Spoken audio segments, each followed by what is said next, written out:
A crucificação de Jesus foi certamente uma grande dor para Deus, visto que o povo, afinal o povo judeu, foi preparado para receber o Messias. E é o que verificamos ao longo de toda esta mesma história. Foi preparado para receber Jesus. Toda a história que vimos narrada na Bíblia foi uma preparação para o povo poder receber o Messias. O próprio povo, ainda hoje mesmo, anseia pela vinda do Messias. Isto é a prova de que o povo aspirava a vinda do seu próprio Messias. Portanto, se o povo recebesse Jesus e seguisse Jesus, o domínio de Satanás no mundo seria certamente subjugado e seria estabelecido um novo mundo, um mundo de harmonia, um mundo de amor, como exemplo, como testemunho de próprio Jesus, um mundo de paz, um mundo de harmonia, etc. Foi por isso que Deus preparou todo este povo e toda esta história de Israel. Foi para receber o Messias, não foi para o matar. Ou foi? Será? Temos então que ver a missão de Jesus. E nessa missão de Jesus há coisas que é necessário ser ressaltadas, é necessário ser lembradas. Primeiro, devemos lembrar qual é o objetivo de Deus quando criou o ser humano. 3 coisas Deus nos pede. Cresce, multiplica e domina. Todo o ser humano tem que vir realizar isto que Deus nos pede. Nós temos que ser perfeitos. Nós temos que multiplicar a perfeição e temos que dominar a perfeição. Porque se não for assim, não é possível criarmos o reino do céu na terra. E esse é o objetivo fundamental de Deus. Deus pretende que nós consigamos realizar isto. E para realizar isto é necessário ser perfeito, multiplicar a perfeição e dominar a imperfeição. Caso contrário, o reino do céu não existe. E Jesus vinha para nos dar esse testemunho, nos dar esse modelo de como ser perfeito, de como multiplicar a perfeição e como dominar. Jesus vem como o segundo Adão. Ora, a história que a Bíblia nos narra, que nos conta, é uma história providencial que Deus faz com o ser humano, de modo a poder enviar um Messias. Tem que criar condições para que o Messias, determinada unidade junto das pessoas, determinada concórdia entre as pessoas, para realmente o Messias vir. O Messias não vem quando toda a gente está em discussão, em discórdia e tudo mais. Então não há fundação para o Messias vir. Era mais um elemento para criar problemas. A história, afinal, esta história que nós narramos há pouco, explicámos há pouco, é uma história entre Abraão e Jesus, 2000 anos. E passaram 16 profetas. E a função dos profetas era educar o povo, era preparar o povo. Está escrito em Lucas, preparar para o Senhor um povo bem disposto. Isto é, educado para realmente receber o Messias. Adão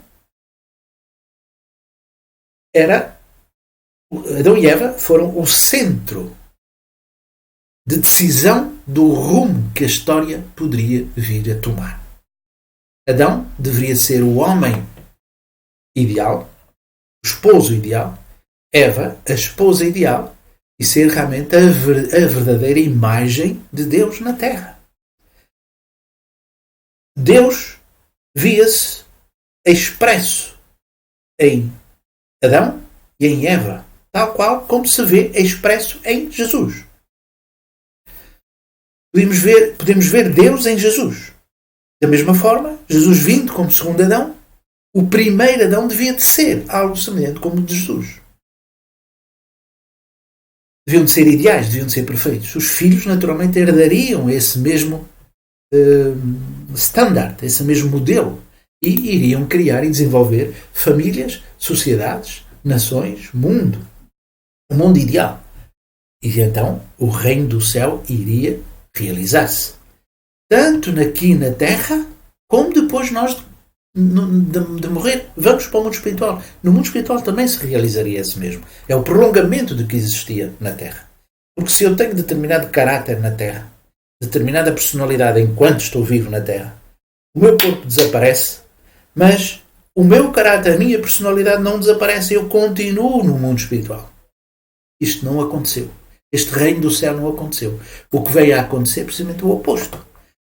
Adão e Eva, em vez de tomarem a decisão correta e desenvolver uma história, um rumo histórico no sentido do mundo ideal, desenvolveram uma história pecaminosa, uma história de sofrimento, não de paz, não de felicidade. Portanto, foram mau esposo, má esposa e desenvolveram filhos que nutriram o tipo de comportamento que os pais tinham. E desenvolveram famílias, sociedades, nações. E hoje vivemos neste inferno, que é o mundo que nós conhecemos. Só conhecemos este, não conhecemos outro. De forma que esta mesma terra, se temos este tipo de característica, este tipo de personalidade, este tipo de caráter, quando morremos, vamos dar continuidade a esse mesmo caráter que nós temos. Se é bom, se é mau, é mau. Portanto, no mundo espiritual, aparecem as pessoas que existem na Terra ou que estavam na Terra, enquanto na Terra. Portanto, se são más, más são. Seja feita a vossa vontade, assim na Terra como no céu. Se é feito na Terra, no céu também será. Portanto, não é o facto de nós morrermos, vamos para o céu. Não vamos para o céu coisíssima nenhuma. O céu no sentido do bem-estar, da harmonia. Não vamos. Se nós somos maus, se não vivemos de acordo com o ideal de Deus, nós vamos para um nível próprio no mundo espiritual que corresponde à nossa própria nível espiritual. Não vamos para o céu. Porquê que eu ir para o céu e estar num sítio maravilhoso quando eu não tenho esse caráter ou essa personalidade que me dá o estatuto de poder estar nesse mesmo nível? Não, eu vou para um nível de acordo com aquilo que eu sou. Nós aqui na Terra estamos todos misturados, mas quando formos para o mundo espiritual, essa mistura não vai existir. Essa mistura separa-se de acordo com os níveis espirituais que cada um de nós tem.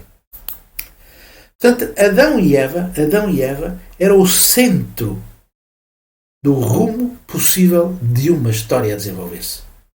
Adão e Eva era o centro dessa história. Qual foi o rumo que tiveram? Foi o rumo de uma história má. Porque a vontade de Deus é uma, não são duas. É uma só e é absoluta. Então, assim sendo, o próprio curso que a história tem levado é uma alteração deste mesmo mundo para criarmos este mundo. Portanto, nós chamamos salvação ou restauração. Salvarmos-nos deste mundo que nós vivemos hoje para criarmos um novo mundo. Isto é, salvamo-nos restaurando a nossa natureza original. Não é salvação no sentido de sai daí, eu vou para aqui. Não é nesse sentido. A salvação é eu envio a boia, ele tem que se agarrar à boia e tem que fazer o curso inverso à queda para a água. Tem que fazer o curso inverso. Portanto, salvação e restauração. Algo semelhante, algo com características semelhantes. Salvação, mas com a restauração de nós próprios. Do nosso próprio ser, nós temos a nossa natureza original, precisa ser restaurada. E isto é salvação. Para ser restaurada, nós necessitamos ser educados. E então o Messias é que nos vai educar no sentido de podermos alterar essa mesma natureza caída, que é a natureza egoísta, para uma natureza original, que é a natureza altruísta. Então, salvação e restauração é a função pela qual o Messias virá para completar este processo. Porque a história tem sido um percurso para receber o Messias e o Messias termina, dá termo a essa mesma história da restauração ou salvação. Vamos então olhar para a história da vida de Jesus. E essa história da vida de Jesus nós temos que observar sobre um ângulo diferente daquela que nos tem vindo a transmitir para nós. Sob uma diferente perspectiva a analisar a história de Jesus. Que nunca foi feita, mas que na realidade é algo que nós temos que tomar em conta para verificarmos qual é a missão que Jesus deveria ter tido na história. A de morte ou a de vida. Então, temos que fundamentar uma coisa ou outra.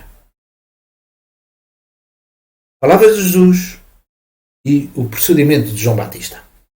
Porquê João Batista? Porque João Batista era a figura central na época da providência no meio dos judeus.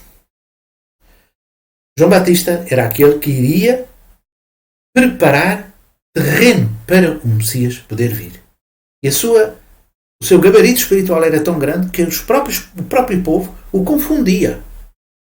E muitos perguntavam a João se ele era realmente o Messias. Portanto, havia um determinado poder espiritual em João Batista que mereceu crédito junto dos judeus. O João dizia, estando o povo em expectação e pensando todos de João em seus corações, se porventura seria Cristo.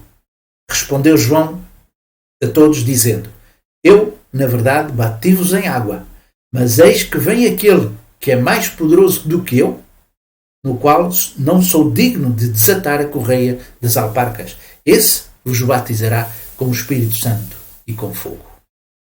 Portanto, ele esclarece que ele realmente não é o Messias, mas que prepara para recebermos o Messias. E o que é que João Batista faz quando Jesus lhe aparece? Naturalmente, ele vê a pomba sobre Jesus e batiza Jesus. E eis que se abriram os céus e viu o Espírito de Deus descendo como pomba e vindo sobre ele, eis que a voz dos céus dizia, este é o meu Filho amado, em que me comprazo. Ele viu e batizou Jesus. Qual foi o comportamento de João Batista depois disso? João Batista seguiu Jesus? Não temos testemunho disso.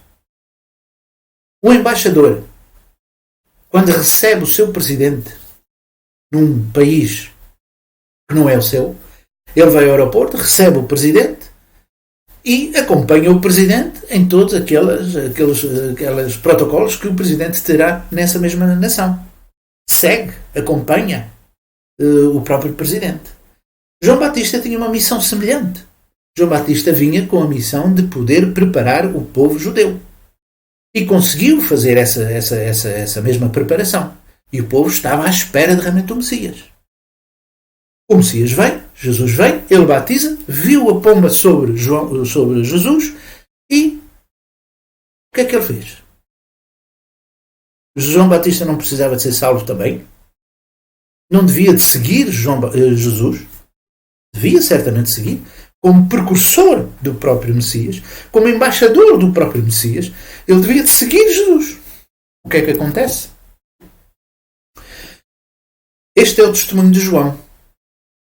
Isto é, quando o povo judeu viu Jesus a fazer toda uma série de milagres, viu Jesus a fazer toda uma série de situações que não eram normais, viu João Batista a batizar por um lado, Jesus a batizar por outro, qual era a confusão que poderia ter surgido nessas mesmas pessoas? Dúvida, certamente. Quando um pastor determina determinada direção na igreja, a igreja segue realmente o pastor.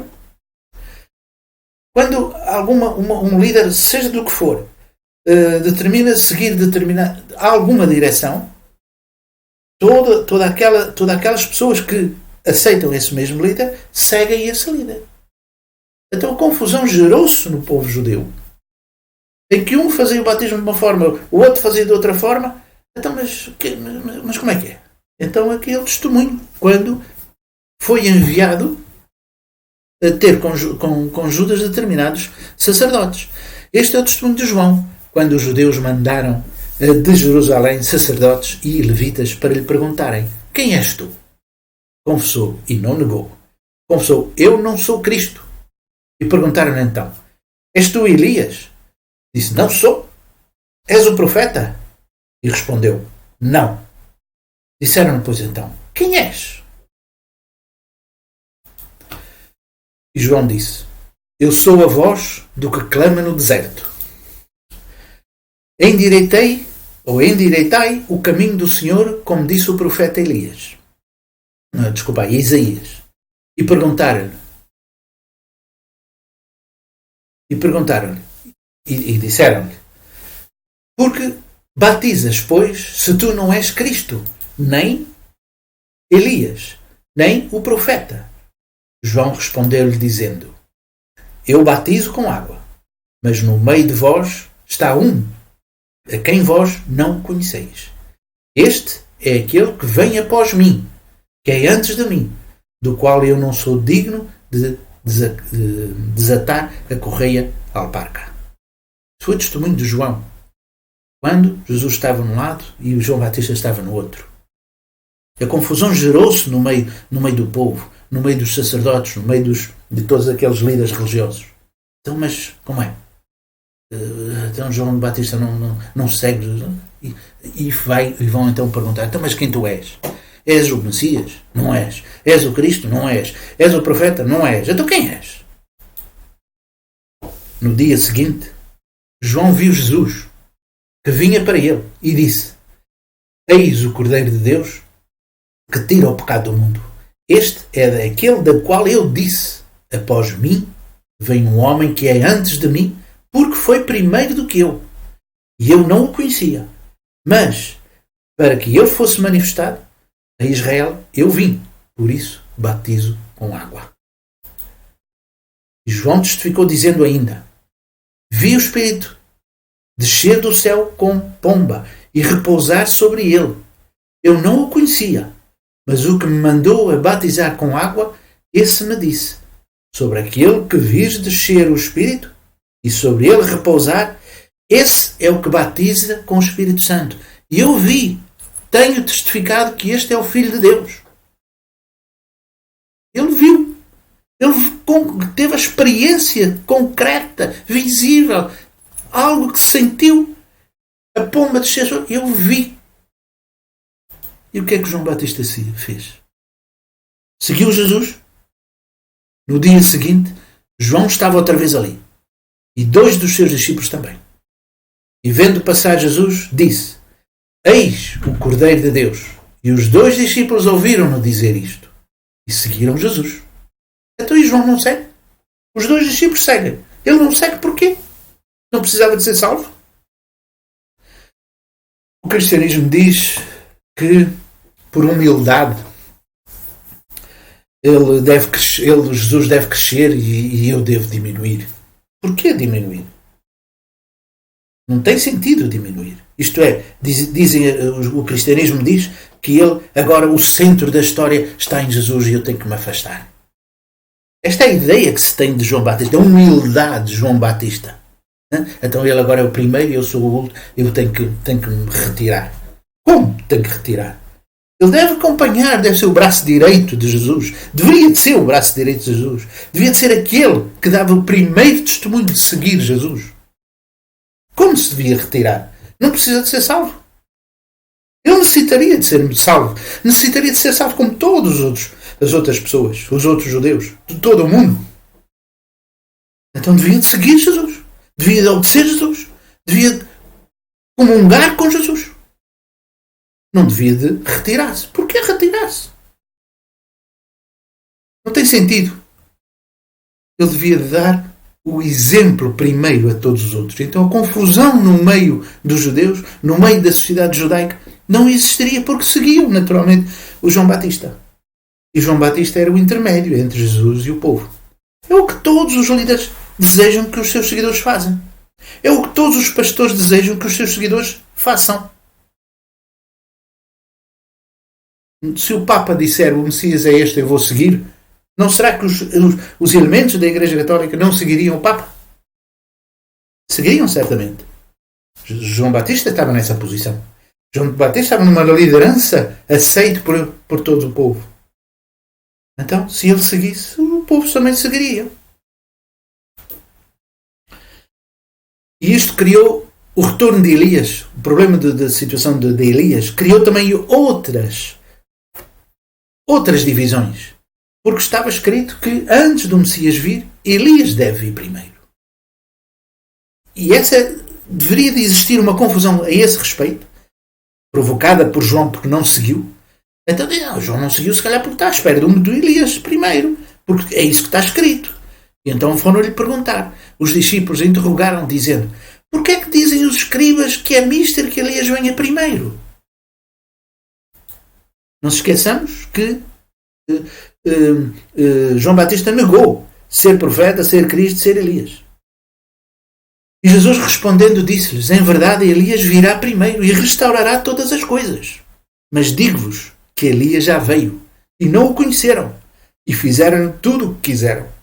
Então entenderam os discípulos que lhe falara de João Batista. Portanto, Jesus estava a confirmar que João Batista estava na posição de Elias e que veio antes de Jesus, naturalmente. Porque todos os profetas e a lei profetizaram até João, diz Jesus.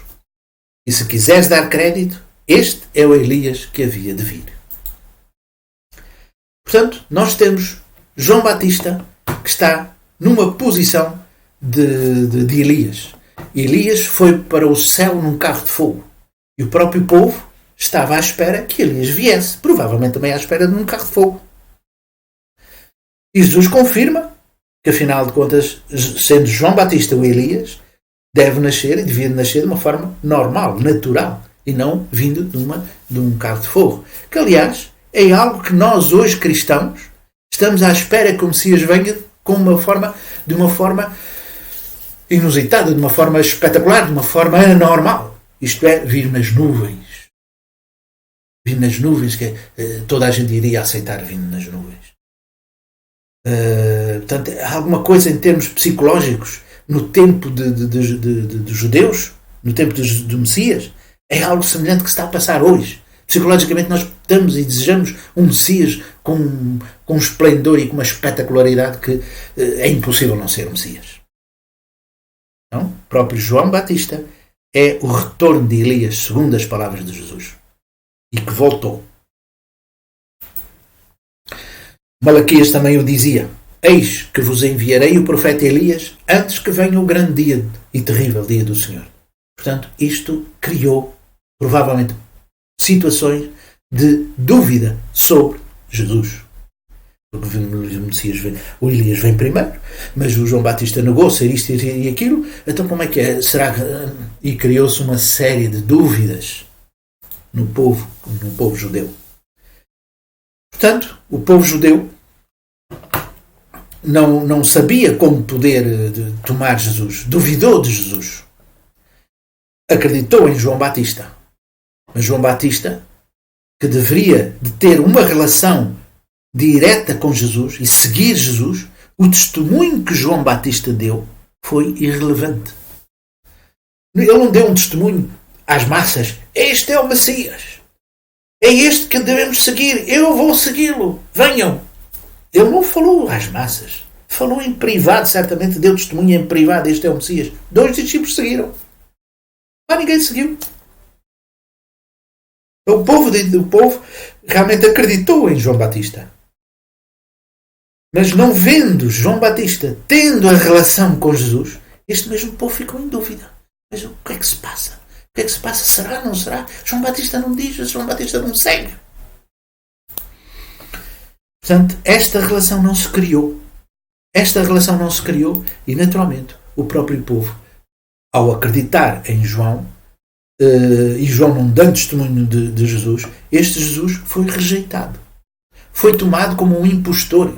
Foi tomado como o Belzebu, que fazia os seus milagres em nome de Belzebu. Era um herege. Portanto, Jesus foi rejeitado por falta do testemunho de João Batista. E aqui gostaria de lembrar o seguinte: Jesus está na posição Abel, João Batista na posição de Caim. Lembra-se daquela situação da fundação substancial, fundação de fé e fundação substancial, em que deve criar unidade entre aqueles que estão na posição de Abel e aqueles que estão na posição de Caim, devem criar unidade? Aqui está um exemplo dessa não unidade.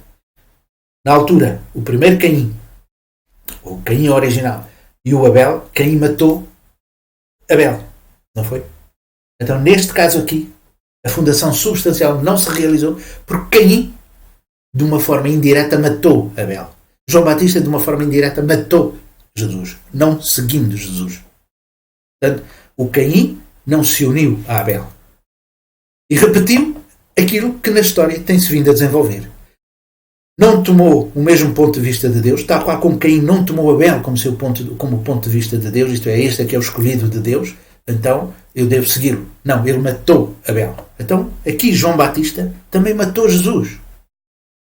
Não seguindo Jesus, não dando testemunho de Jesus. É uma morte indireta. Portanto, não tomou o mesmo ponto de vista de Deus sobre Jesus. João Batista podia ter pensado, mas ele é meu primo, eu conheço desde jovem, desde miúdo, ele é o Messias, o meu primo. Não sabemos quem é o pai, é filho de um carpinteiro. Quem saberá? Duvidou. Portanto, não tomou o mesmo ponto de vista de Deus. Abandonou a sua posição, isto é, de seguir Jesus, de ser obediente a Jesus, abandonou essa posição. Abandonou a própria posição de profeta. Não obedeceu à figura central, não seguindo Jesus. E, naturalmente, a multiplicação do mal acontece. Porque se não segue Jesus, se não se une a Jesus, o mal vem a surgir naturalmente. Então, na prisão, depois dessa história de ter-se processado, João Batista vai para a prisão por causa de se ter metido com a filha do rei Herodes e ela pede-lhe a cabeça de João Batista. E João, na prisão, chama 2 discípulos e pede para ir até Jesus. E perguntando, és tu aquele que havia de vir ou esperamos por outro? Então João Batista faz esta pergunta a Jesus. Vai lá perguntar a Jesus se é realmente ele o Messias ou temos que esperar por outro. Então, mas ele não viu a pomba junto, o Espírito Santo junto, simbolizando Deus, junto de Jesus. Ele não viu isto, não testificou isso. Então, e agora pergunta se é realmente ele, temos que esperar por outro. Não cabe na cabeça.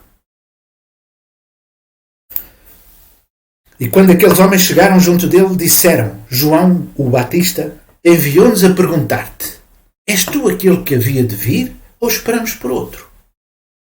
Jesus responde, disse-lhe, ide-lhes e anunciai a João o que tendes visto e ouvido, que os cegos veem, que os coxos andam, os leprosos são purificados, os surdos ouvem, mortos ressuscitam, os pobres anunciam-se o Evangelho, e bem-aventurado é aquele que em mim não se escandalizar. Começou a dizer à multidão acerca de João, que saíste para ver no deserto, uma cana no vento, mas o que é que saíste a ver? Um profeta? Sim, vos digo, é muito mais que um profeta. Eu vos digo que entre os nascidos de mulher não há maior profeta que João Batista. Mas o menor no reino de Deus é maior do que ele. Então, todos vós que certamente acreditais em Cristo, eu também acredito em Cristo. Sou maior que João Batista. É estranho, eu maior que João Batista. Eu não tenho envergadura espiritual coisíssima nenhuma comparada com João Batista, não é nada. Eu não tenho dom de profecia. Eu não tenho certamente a capacidade eloquente que certamente que tinha João Batista. Então eu sou maior que João Batista. O menor no reino de Deus é maior que ele. Então o cristão mais simples é maior que João Batista. Então, mas porquê? Porque esse pequenino no reino de Deus seguiu Cristo. Seguiu Jesus. Procura viver de acordo com Jesus. João Batista não. João Batista negou Jesus. João Batista não quis saber de Jesus. Foi-se embora. Então, o mais pequenino no reino de Deus é maior que João. Porque o mais pequenino foi seguir Jesus. Muitos cristãos inocentes, ignorados na história, seguem Jesus, morreram por Jesus. João Batista morreu por Jesus. Então, qual é a santidade dele? João Batista, o santo João Batista. Qual é a santidade dele? Seguiu Jesus, morreu por Jesus. Não, foi-se meter, morreu por causa de um problema qualquer entre a filha e o Herodes, a filha do Herodes e não sei mais um outro homem, e ele, enfim, problemas de sexo. Morreu por Jesus? Não morreu. Naturalmente, João Batista, um santo, é estranho ser santo. Muito estranho. Por causa de João Batista é a figura central. João Batista é a figura central naquele momento da história e foi ele que levou à morte Jesus, entre outros fatores.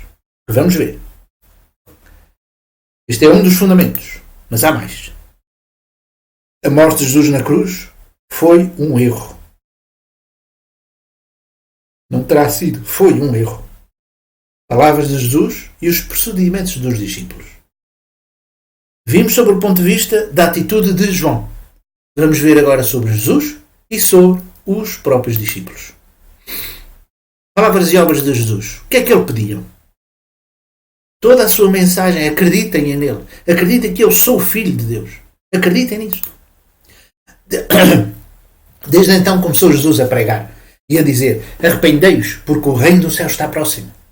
Portanto, a esperança de Jesus era criar um mundo diferente daquilo que eles tinham experienciado ao longo da sua história de terror, de perseguição, de morte, etc. Desculpem. Em João, disseram-lhe, pois, que faremos para executarmos as obras de Deus? Jesus responde, disse-lhes, a obra de Deus é esta, que acrediteis naquele que ele enviou. Acreditai em mim. Acreditai em mim que eu sou filho de Deus. Mas dito isto, eles observaram ou tomaram essas palavras como uma blasfémia. E queriam matar por isso. Tu, filho de Deus. Disparado. Imaginarem uma pessoa qualquer aí vem e diz, eu sou filho de Deus, eu sou o Messias. Ele diz, eu saí do manicômio há pouco tempo. Era? Sede, pois, perfeitos, como o vosso Pai está nos céus é perfeito. Portanto, era um apelo para eles poderem amar todas as pessoas que estão à sua volta. Era desenvolver esse mesmo mundo de ideal. Venha o teu reino, seja feita a tua vontade, assim na terra como no céu. Portanto, alterem o vosso comportamento, porque é necessário para podermos criar um mundo ideal. Portanto, era isto que Jesus manifestou, alterem, não, matem, porque eu preciso salvar, eu preciso morrer pela humanidade. Matem. Não, ele queria viver para criar o mundo ideal. Queria viver para desenvolver o mundo que Deus preconiza desde o início da história humana. Pilatos perguntou, tu és o rei? Respondeu Jesus, tu dizes que eu sou rei. Para isto é que eu nasci. E para isto é que vim ao mundo, para dar testemunho da verdade. Todo aquele que ama a verdade escuta a minha voz. Escutaram? Amavam a mesma verdade? Se o amassem, escutavam a voz. Escutando a voz de Jesus, seguiam Jesus. Seguindo Jesus, não o matavam. A angústia de Jesus, depois do processo de verificar que as pessoas não estavam realmente a seguir, com o abandono de João Batista, Jesus vai orar. A minha alma está muito triste, triste de morte. Ficai aqui e vigiai comigo. E indo um pouco adiante, prostrou-se sobre o seu rosto e orou, dizendo, meu Pai, se é possível, passe de mim este cálice, mas não seja como eu quero, mas como tu queres. Porquê é que Jesus orou desta forma? Os cristãos dizem, Jesus orou desta forma porque, não, como qualquer ser humano, enfim, a morte não é nada agradável. Mas a sua humildade e a sua obediência a Deus diz que se faça a tua vontade e não a minha. Ora, isto é, de uma forma, pensar deste modo, eu creio que é denegrir, diminuir, enfim, ridicularizar os sentimentos de Jesus. Ele não pode ter medo da morte. Neste caso, neste sentido, ele vir para salvar o mundo e ter medo de morrer. Não, por favor, eu não quero morrer, mas ok, pronto, faça a tua vontade e não a minha. Humildade, santidade aqui. Será por isso que Jesus ora com esse sentimento? Diga-me, ou dizem-me, quantas pessoas no mundo morrem pelos seus familiares, morrem pelo seu filho ou filha, pela sua esposa, pela sua família, dão a sua vida pela sua família, dão a sua vida pela nação, a salvar os colegas que estão em dificuldades, dão a vida. Tantos exemplos nas guerras, testemunhos de pessoas que dão a sua vida para salvar os seus companheiros, a salvar aquela luta que está iminente, perca, mas ele dá realmente a vida para poder ganhar e nesse caso tornar vitoriosos os seus companheiros. Aquelas pessoas que vão em Roma, que vão a cantar, né, e vão ser comidas pelos leões, vão a cantar porque vão morrer por Jesus. Não direi que vão felizes, mas vão a cantar com uma disposição diferente daquela que Jesus parece estar aqui a mencionar. Não quero morrer, mas seja feita a tua vontade. O ânimo com que eles iriam sublimaram todo aquele sofrer, mas foram a cantar porque iam morrer por Jesus, porque iam morrer por uma causa. E aqueles suicidas, os kamikazes do Japão, que lançam os seus aviões contra os navios quando já não têm quaisquer munições e a não ser o seu próprio avião, e lança para eles e gritam em nome do Japão para a vitória do Japão, e então lançam sobre os navios. Que sentimento tinham eles nessa altura? E os indivíduos, os bombistas que têm as suas bombas agarradas no corpo, né, e vão morrer por Alá, e vão a cantar e vão morrer por Alá porque vão para o céu. Esses não têm medo da morte. Então Jesus teria medo da morte. Nesse caso, que amor é que aqui Jesus podia manifestar? Não. Jesus não morreu ou não fez esta oração por medo da morte. Não pode, isto não cabe no coração de Jesus. Uma das razões provavelmente será a preocupação que teve com o coração de Deus. Deus ao longo da história tem vindo a sofrer. Ao longo da história tem vindo a procurar salvar e eliminar o domínio de Satanás sobre o ser humano.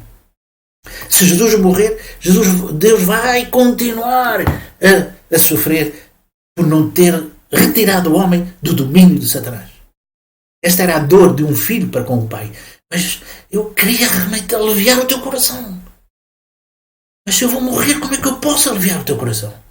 E mais, aqueles que me vão seguir, se eu vou morrer, se eu vou sofrer, os que me vão seguir naturalmente vão sofrer. Porque se dizem que são Cristo, são perseguidos. Eu, se eu morrer, vou verificar perseguição junto àqueles que me vão amar. E o próprio povo judeu? O próprio povo judeu? Que consequências irá ter o povo judeu se eu morrer? Isto não é vingança de Deus. Porque Jesus foi morto pelos judeus, não é vingança de Deus. Não, de modo nenhum. Por exemplo, quando uma determinada pessoa está contra a liderança de um partido, a liderança de uma organização qualquer, o que é que essa liderança, o que é que esse grupo social faz a essa mesma pessoa? Persegue-a. Procura eliminá-la. Não é vingança, é a atitude na caída do ser humano que se quer revoltar contra essa mesma pessoa. Porque não faz aquilo que eu te digo, não faz aquilo que eu te mando. Vou, ainda que não lhe diga, vou persegui-la para ela poder sair daqui porque é incómoda. E se for uma pessoa, se foram 2 ou 3 ou 4, é a mesma coisa. Portanto, não é vingança, é a atitude caída do ser humano que nutre esse tipo de sentimento e vai contra aqueles que não estão de acordo com o pensamento devido. Então, a preocupação de Jesus para com Israel é que Israel iria sofrer as consequências. Portanto, era a dor de Jesus não poder salvar as pessoas, não poder levar as pessoas a criar um mundo ideal. Isso era a maior dor. É como um pai que quer dar a sua vida ao seu filho ou filha, mas não pode, não consegue. O que é que eu posso fazer? Eu se der o meu corpo todo, não a salvo. E é uma dor.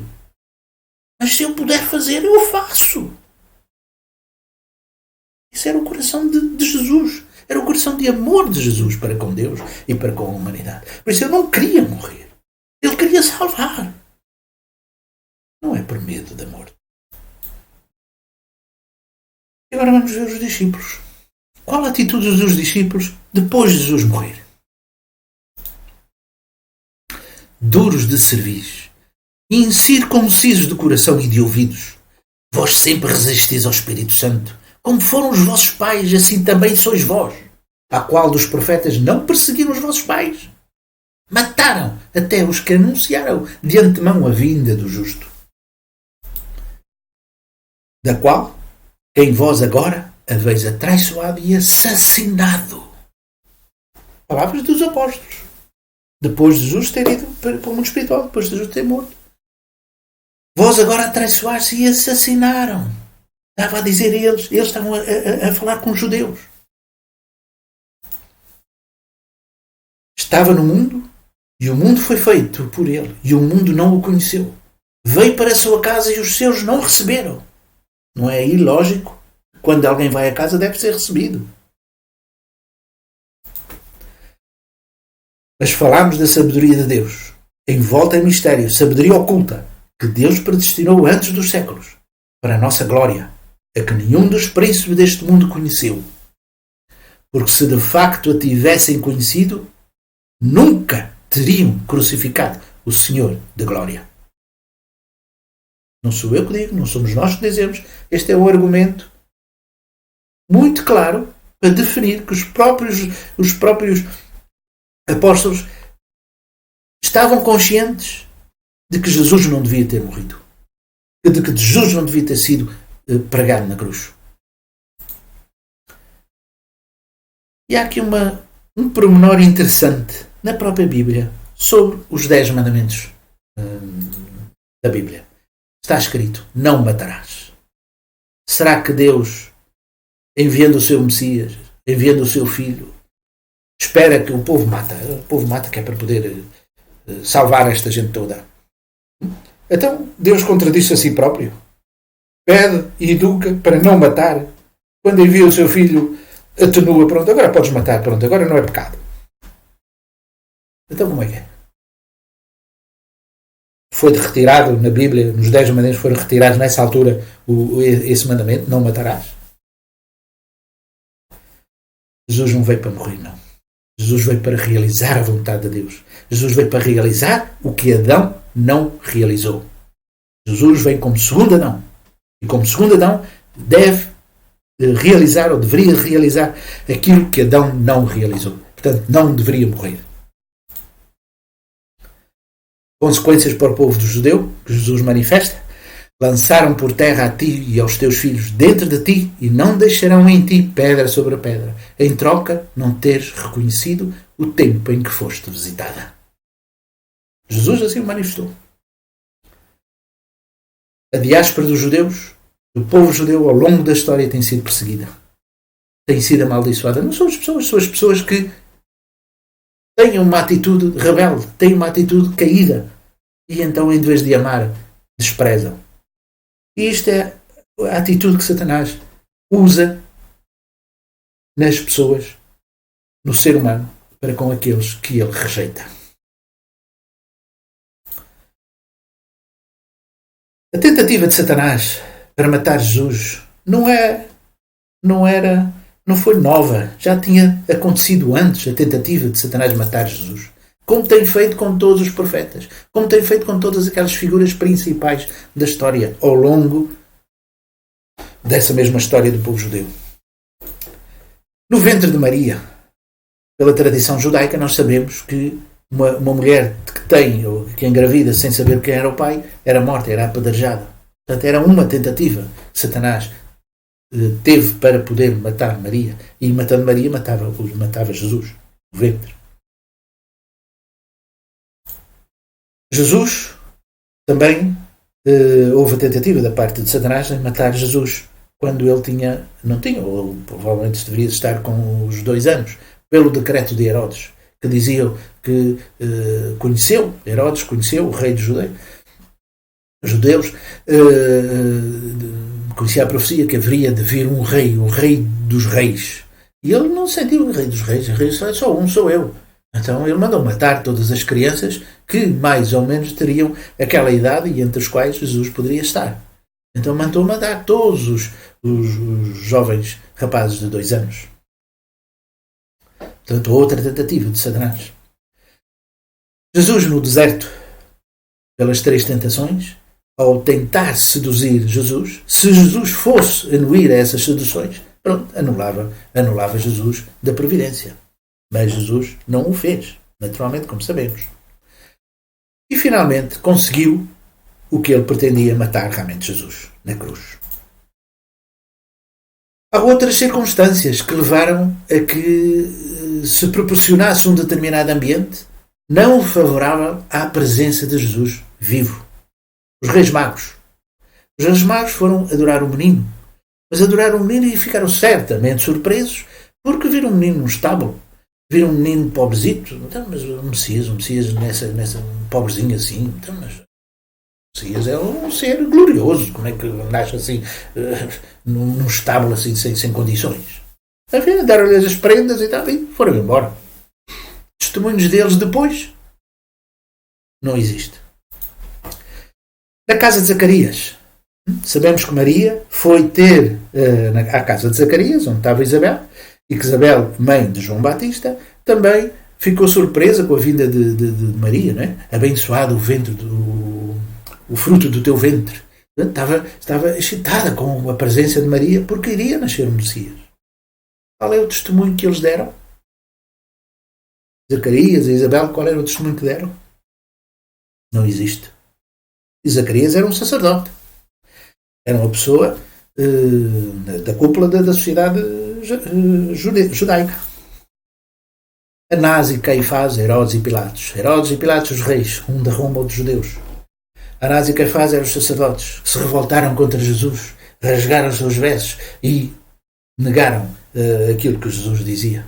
Naturalmente o povo, os sacerdotes negaram, está contra. Não? Então, em vez de salvarem Jesus, pediram Barrabás em libertação em vez de Jesus.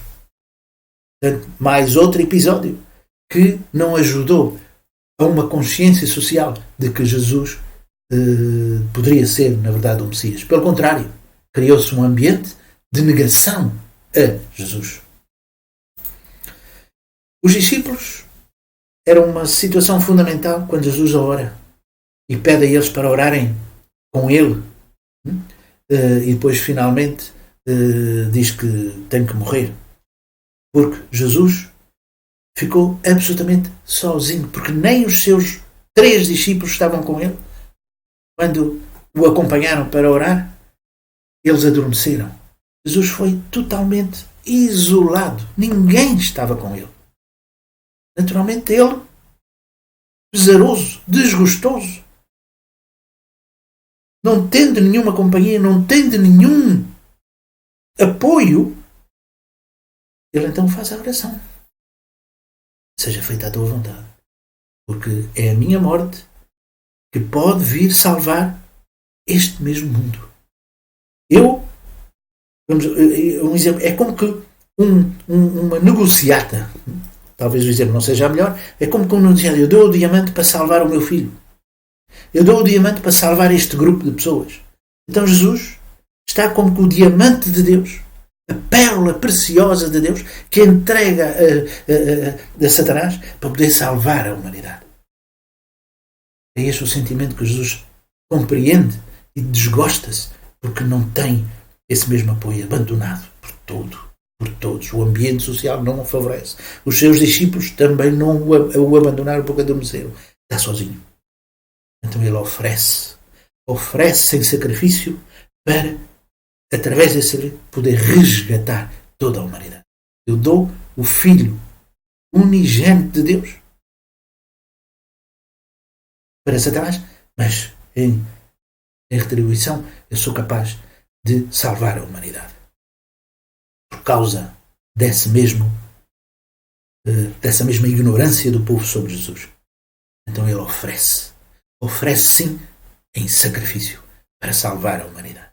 Mas é a alternativa que Deus encontra para poder resgatar a humanidade e levar a restauração a um outro nível na história.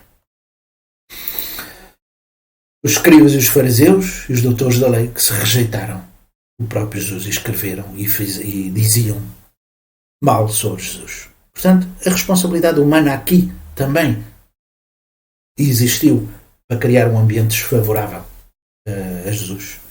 E por fim, a escolha de Barrabás, pedindo a morte de Jesus. O próprio povo termina com todo este processo e diz, Barrabás é que deve ser, ele deve ser morto. Então, e isto em relação às profecias de Jesus? O que é que isto das profecias de Jesus tem a ver? O que é que nos mostram as profecias de Jesus? Há profecias de glória e há profecias de morte. As profecias de glória baseiam-se nestas passagens que aí estão. E em Isaías diz, uma criatura nasceu, um filho nos foi dado. Sob os seus ombros está o principado, e cujo nome é Admirável Conselheiro, Deus Forte, Pai Perpétuo, Príncipe da Paz. Grande é o seu principado, e a paz não terá fim sobre o trono de David e sobre o seu reino, para consolidar e apoiar com juízo e com justiça e para sempre.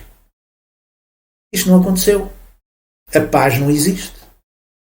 Mas as pessoas dizem, os cristãos dizem, mas a paz existe. Quando formos para o mundo espiritual estamos nessa mesma paz. Mentira. Isso não é verdade. Porquê é que não é verdade? Porque se eu nutri um comportamento mau, ou menos mau, mas não sou perfeito, o meu caráter, a minha personalidade não é perfeita, o meu corpo desaparece, mas a minha personalidade mantém-se, o meu caráter mantém-se. Quando vou para o mundo espiritual, o meu caráter é o mesmo. A minha personalidade é a mesma. Não é porque eu mudei de ambiente que sou diferente. Eu sou o mesmo. Portanto, não existe no mundo espiritual, não existe na vida para além da morte, o céu. Porque o céu existe com as pessoas que na Terra formaram o seu céu interior e vão para o mundo espiritual formar esse mesmo céu, dar continuidade a esse céu. Portanto, esta profecia, que era uma profecia de glória, não se realizou. Tal qual como outras profecias as seguintes também não se realizaram. O próprio Jesus, o próprio Lucas, diz, eis que receberás e darás à luz um filho, ao qual darás o nome de Jesus. Ele será grande e chamar-lhe-á Filho do Altíssimo. Dar-lhe-á o Senhor Deus o trono do seu David. Reinará eternamente na casa de Jacó e o seu reinado não terá fim. O que é feito desse reinado? Após a morte de Jesus, a história manteve-se de guerra, de conflito, de ódios, etc. Não existiu esse mesmo mundo. E Jesus vinha para terminar com a subjugação de Satanás sobre o homem. Não aconteceu. Estas eram as profecias de glória. Não eram as profecias de sofrimento. Porque as profecias de sofrimento temos em Isaías 53:7. E ao que me parece é a única. Mas ele foi ferido por causa das nossas transgressões e moído por causa das nossas iniquidades. O castigo que nos traz a paz sobre ele, e pelas suas pisaduras fomos sarados. Todos nós andávamos desgarrados como ovelhas. Cada um se desviava do seu caminho. Mas o Senhor fez cair sobre ele a iniquidade de todos nós. Ele foi oprimido e afligido, mas não abriu a sua boca. Como um cordeiro foi levado ao matador, e como uma ovelha muda perante os seus tosqueadores. Assim ele não abriu a sua boca. Esta era a profecia de sofrimento. E como corresponde à história, então é esta que o cristianismo se dedica, é esta que o cristianismo se concentra e diz que a história cumpriu com o seu desígnio, porque está escrito o sofrimento de Jesus. E não aquelas de glória, e não aquelas de não sofrimento, que também estão escritas.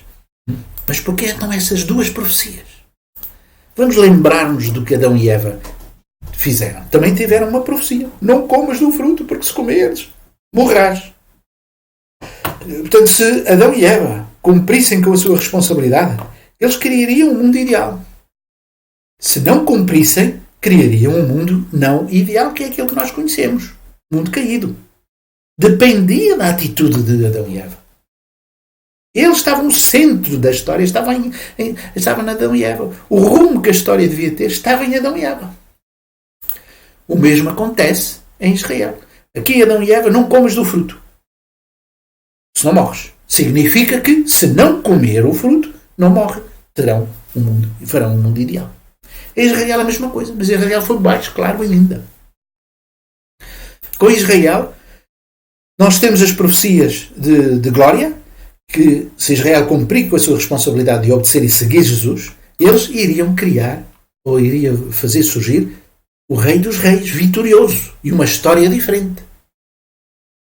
Mas, se Israel não seguisse, não cumprindo a sua responsabilidade, Jesus iria ser um ser de sofrimento. Iria, na realidade, para a cruz. Mas depende da atitude de Israel. E aqui havia duas. Havia duas profecias, uma de glória e outra de sofrimento. O que veio a realizar foi a de sofrimento, e não a de glória. E a mesma coisa tem Adão e Eva. Não comas, porque se comeres, morres. Isso significa que, se não comer, não morrerei. Portanto, em Israel as coisas estavam mais claras. Havia duas profecias. Uma de morte, outra de glória. Portanto, depende de Israel a posição que se poderia... a história que poderia ser determinada. Estava em Israel. O centro da história estava em Israel. A determinação ou do rumo da história estava em Israel. Os judeus. Por fim, Jesus profere estas palavras na cruz. Pai, perdoa-lhes porque não sabem o que fazem. E a história prolonga-se por mais de 2000 anos. Perdoa-lhes, Pai, porque não sabem o que fazem. O que é que eles estavam a fazer? Estavam a matar Jesus. É como uma criança que os pais dizem, cuidado, não sabes o que estás a fazer, por isso tens uma desculpa. É o que aconteceu com Jesus, no coração de Jesus, em relação ao Pai, perdoa-lhes porque não sabem o que fazem. Posto isto, vejam a história que todo o povo judeu teve para poder desenvolver este mesmo percurso para receber o Messias. E agora vamos ter que ouvir a história que foi prolongada desde Jesus até os dias de hoje. E estes acontecimentos aqui, estão aqui entrecejados, são períodos paralelos aos períodos da história do povo judeu. O que acontece aqui neste período de 400 anos, algo semelhante no povo cristão, e assim sucessivamente. E é isto que nós vamos ver a seguir no próximo vídeo. De modo que espero que tenham gostado e meditem sobre esta perspectiva, porque é a primeira vez que provavelmente alguém ouve sobre a perspectiva de Jesus de não morrer. Porque isso não está nos livros da teologia, não está nos ensinos dos cristãos, não está falado nas igrejas. Meditem sobre isto e reflitam nas passagens ali mencionadas e observem sobre este ponto de vista. Ponham-se, ou tentem pôr-se e colocar-se no mundo social do povo judeu e imaginem-se a viver com este mesmo período de conflito entre o povo que acredita e não acredita em Jesus. Imaginem-se, tentem fazer esse filme, integrar-se dentro desse filme. E é o que se passa, o que se passou lá, está-se a repetir hoje no seio do cristianismo sobre a segunda vinda. Mas eu creio que agora, na próxima, a gente podemos nos aproximar dessa mesma perspectiva sobre os dias de hoje. De modo que espero que gostem e que cliquem no sinal, na mãozinha, e partilhem se entenderem que devem partilhar, e inscrevam-se.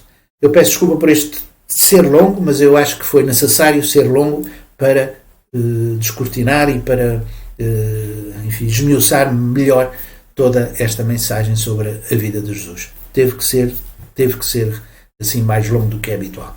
Pronto, muito obrigado e então até o próximo vídeo.